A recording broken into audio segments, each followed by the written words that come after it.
সবাইকে স্বাগতম আজকে টিউটোরিয়ালে। শুরু করে দিচ্ছি আজকে টিউটোরিয়াল। লাস্ট টিউটোরিয়ালে আমি আপনাদেরকে দেখিয়েছিলাম কীভাবে এপিআই ইউজ করে ব্লেজর অ্যাপ থেকে ডাটাবেসে ডাটা সেভ করতে হয়। সো প্রোডাক্ট কীভাবে এন্ট্রি করতে হয়। সো আজকে আমি আপনাদেরকে দেখাবো সেই প্রোডাক্ট একটা লিস্ট দেখাবো। সো আমরা কীভাবে টেবিলে সেই ডাটা রিট্রিভ করতে পারি এপিআই দিয়ে।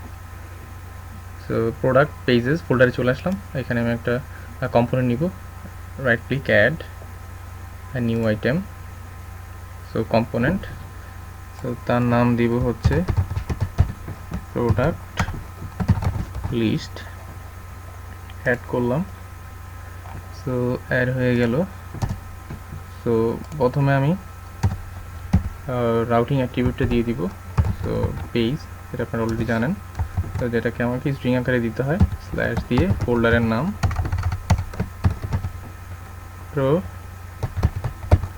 Product pages slash product list.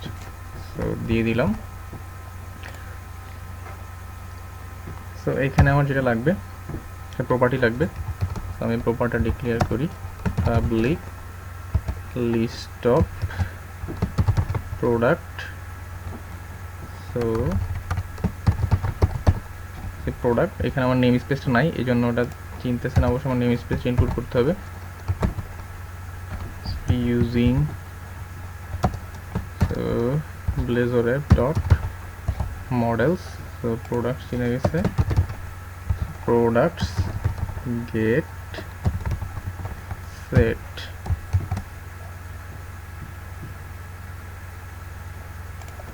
So একটা প্রপার্টি নিলাম। সো আমার একটা মেথড লাগবে, যে মেথডটা এই পেজটা লোড হওয়ার সময় কল হবে। তার মানে ইনিশিয়ালি যেই মেথডটা কল হবে সেইটা লোড হওয়ার সময় আমি একটা মেথড লিখি protected। so override so on initialized async। যেহেতু আমি এটাতে asynchronous কোড লিখবো, সো সেই জন্য আমি async মেথডটা নিব। সো এইখানে আমাকে যেটা বলতে হবে, যদি আমি যেহেতু asynchronous লিখবো, আগে async লিখে দিলাম। সো প্রোডাক্টস, সো এই প্রোডাক্টসটা আমি বাইন্ড করবো কোত্থেকে, আমার এপিআই থেকে।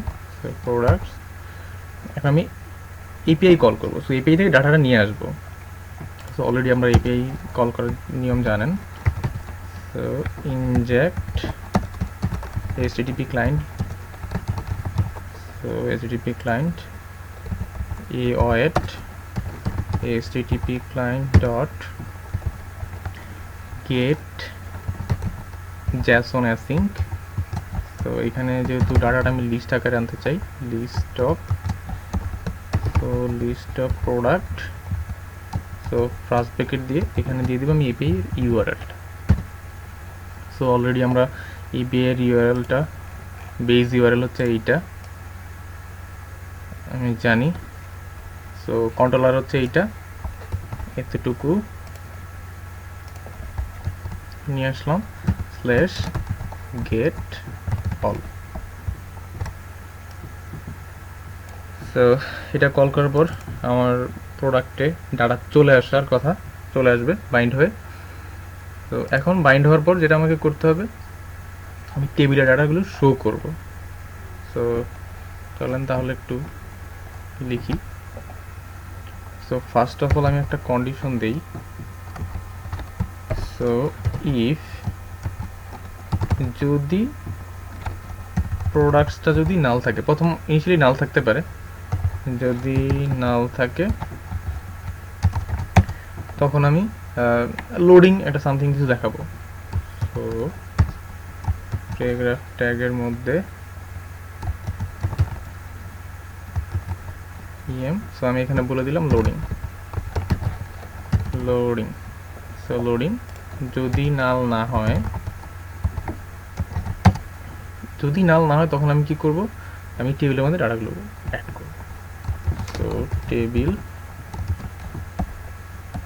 সো ক্লাস হচ্ছে টেবিল। সো এগুলো আপনারা জানেন, টি হ্যাড টি বডি লাগে, টি হ্যাড তো এখানে এসে টি বডি,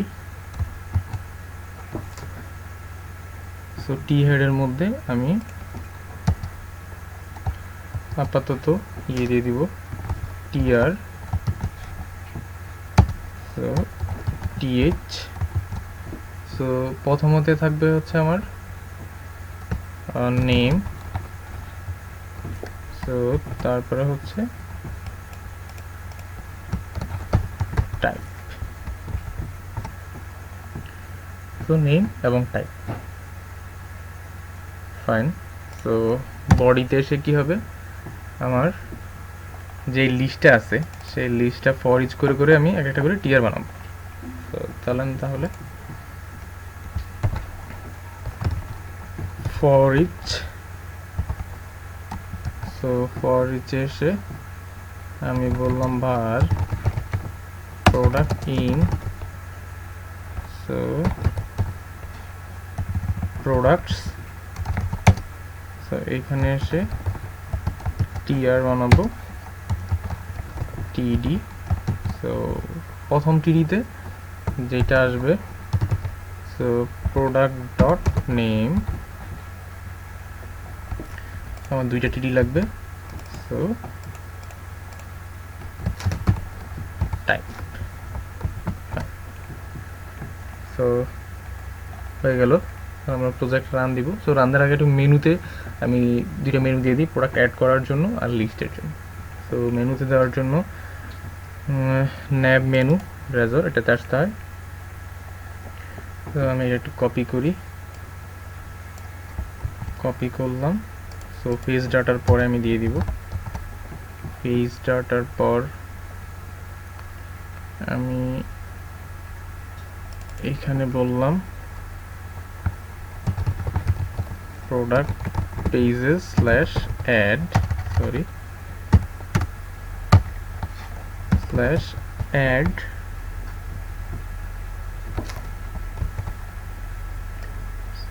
লিস্ট, আমি প্রোডাক্ট লিস্ট দেখাতে চাই। সো এইটার জন্য বললাম product pages slash product list.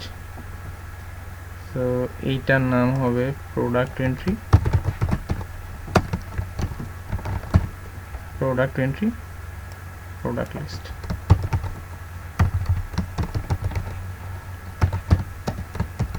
Product list. So হয়ে গেল, আমি একটু রান দেই।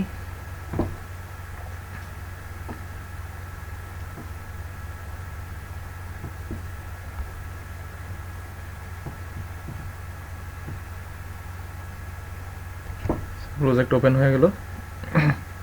সো দেখি লিঙ্কগুলো ঠিক আছে কিনা, প্রোডাক্ট এন্ট্রি। সো আমার প্রোডাক্ট পেজে চলে আসছে, so product list, so fine, আমি লিস্ট দেখতে পাচ্ছি। সো আমি এখানে একটা বাটন দিব ক্রিয়েট নিউ, সো ক্রিয়েট নিউতে ক্লিক করলে আমার প্রোডাক্ট এন্ট্রি পেজটাতে চলে আসবে। তাহলে দিয়ে আসি প্রোডাক্ট লিস্ট, তো এই জায়গায় তো আমি আপাতত একটা অ্যাঙ্কর ট্যাগ নিলাম, ক্রিয়েট নিউ, তো ক্লাস দিব button info href, so you product pages slash add. So আমি এটা ক্লোজ করে রান দিব।